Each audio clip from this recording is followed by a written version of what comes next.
Cette année, les destins de 630 hommes et femmes ont mis au défi les responsables politiques européens et les valeurs de l'Union.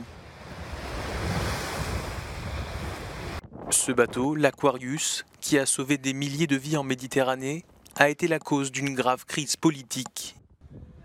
L'immigration, un sujet controversé dans une Europe politiquement fracturée. En juin, Euronews était à bord du bateau de sauvetage lorsque le nouveau gouvernement italien a décidé de fermer ses ports aux 630 réfugiés et migrants sauvés dans la Méditerranée.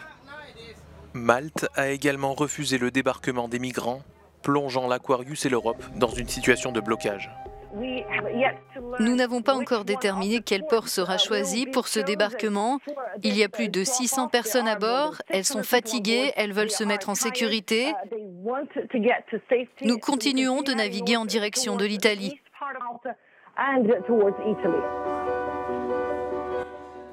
En mer, pendant 10 jours, ces visages ont incarné l'une des plus graves crises que l'Europe ait connue.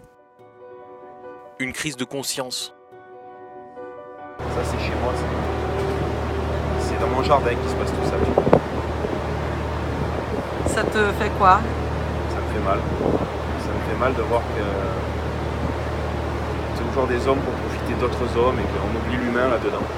On pense à l'argent, on pense à des choses futiles et on pense pas à la vie.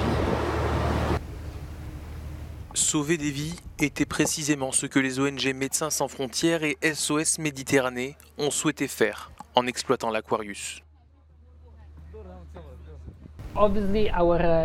Notre intention est de pouvoir retourner le plus vite possible au large des côtes libyennes pour secourir des personnes.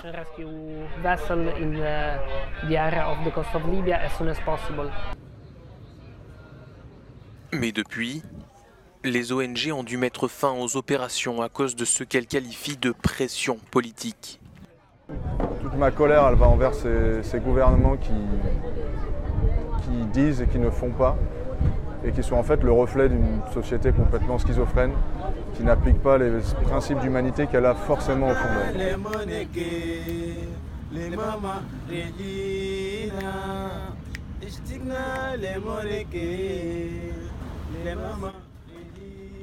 Pour les personnes secourues en mer, l'Aquarius représentait une seconde chance.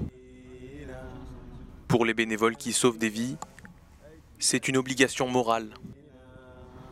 Selon l'Organisation internationale pour les migrations, plus de 2000 personnes sont mortes ou sont portées disparues en tentant de traverser la mer entre la Libye et l'Italie.